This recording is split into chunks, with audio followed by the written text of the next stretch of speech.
నమస్తే అండి. Welcome to our channel. మనతో ఈరోజు కామన్ మ్యాన్ వేణుగోపాల్ గారు ఉన్నారు. సార్ నమస్తే సార్. నమస్తే అమ్మా.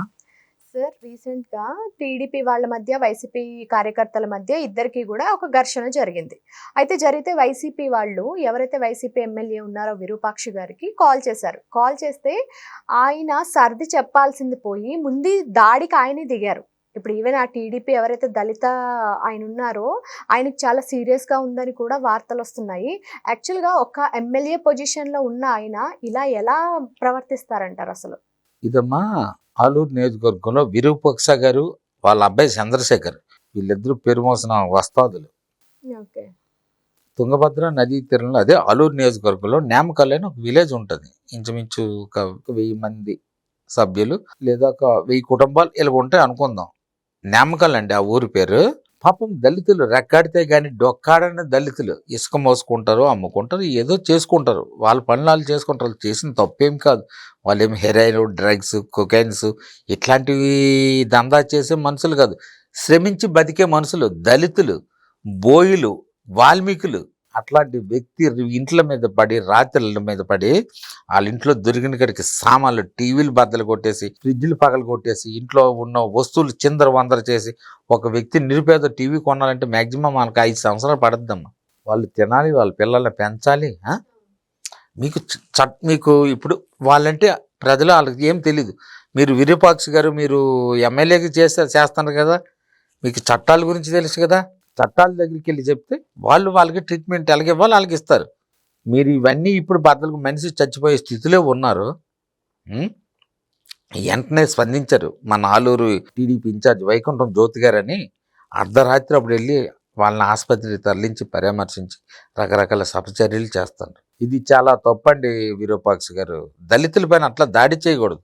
దళితులు అంటే మన సహోదరులని అర్థం.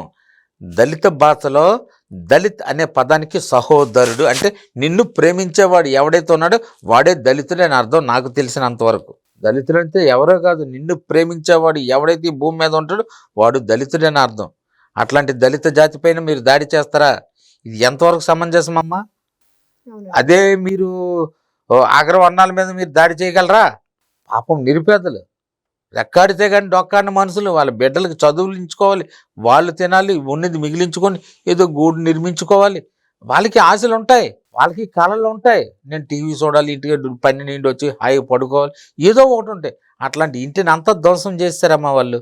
చాలా తప్పు ఇది. వెంటనే మన జ్యోతమ్మ గారు చాలా హెల్ప్ చేశారు. ఆమె సహాయం కూడా బాగానే చేశారు నన్ను అడిగితే. ఇప్పుడు ఎవరైతే విరూపాక్షి గారు ఉన్నారో ఆయన మీద కూడా పోలీసులు కేసు పెట్టారు.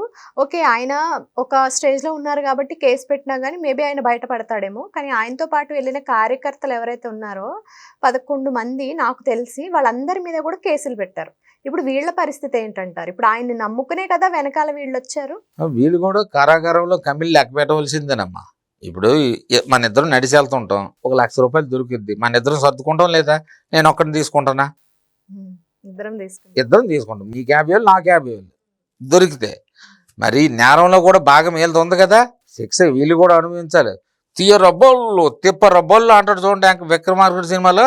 అలాగే బళ్ళు తీసుకొని వెళ్ళిపోయారు. ఇప్పుడు స్టేషన్కి వెళ్తే తెలుసుద్ది వాళ్ళ పరిస్థితి. కొట్టగానే సంబరం కాదు. ఇప్పుడు పాపం దళితులు పాపం లేడీస్ అండి.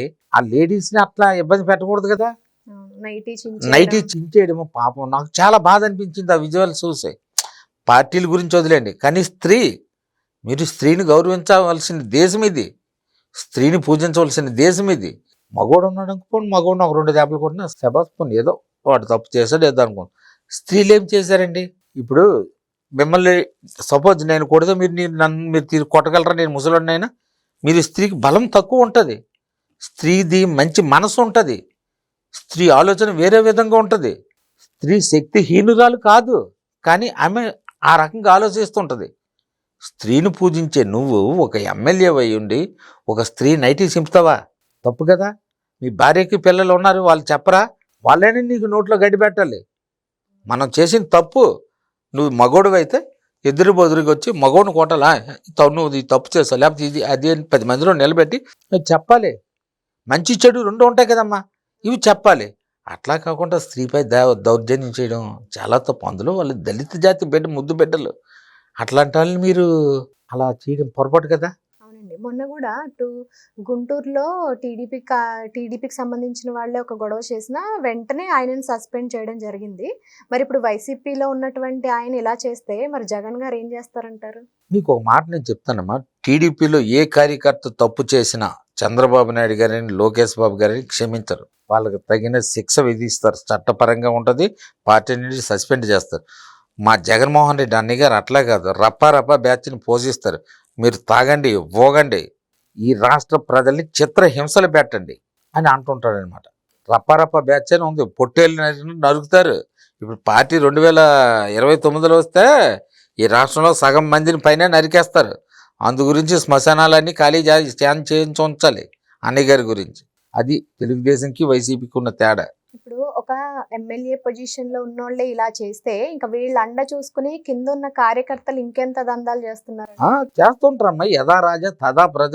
రాజా అనుకుంటే ప్రజలు అలాగే ప్రవర్తిస్తారట. అట్లానే విరూపాక్ష గారే ఇలా చేస్తే మరి కింద ఉన్న వాళ్ళ కార్యకర్తలు ఏం చేస్తాడు, నాకేంట్రో మా విరూపాక్ష ఉన్నాడు అని ఇంకొకటి కొడతాడు, ఆడు ఇంకొకటి కొడతాడు. అట్లా ఉంటుంది. ఇదే విరూపాక్ష గారు, అరే మన వెనక తిరిగిన ప్రతి ఒక్కరు కూడా మన నలుగురు దగ్గర గౌరవం ఉంటే మనకు ఓట్లు పడతాయి. గౌరవం లేనివాడికి ఎవడమ్మా ఓట్లు వేస్తారు?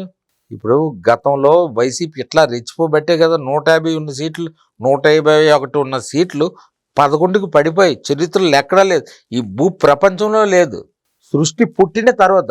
అయితే మరి ఇప్పుడు విరూపాక్ష గారు చెప్తున్నారు కదా, అంటే మా వాళ్ళ మీద దాడి చేసినందుకు నేను వెళ్తే మళ్ళీ తిరిగి మా మీదే కక్ష సాధింపు చర్యల కింద కేసులు పెడుతున్నారని చెప్తున్నారు. ఇదంతా ఒట్టి మాట అమ్మా, విజువల్స్ అన్నీ ఉన్నాయి.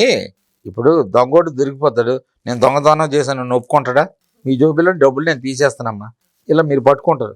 నేను దొంగోడిని పట్టుకున్నా కానీ నేను దొంగోడిని ఒప్పుకోను. దొంగోడు ఎందుకు ఒప్పుకుంటాడు దొంగోడినని? నేను చాలా మంచోడినమ్మా, మామూలుగా నా చెయ్యి మీ జోబికి తగిలింది అంతే అంటాను, నేను దొంగతనం చేశానని చెప్పను. అవునా కదా? Okay, thank you. Okay, thank you very much.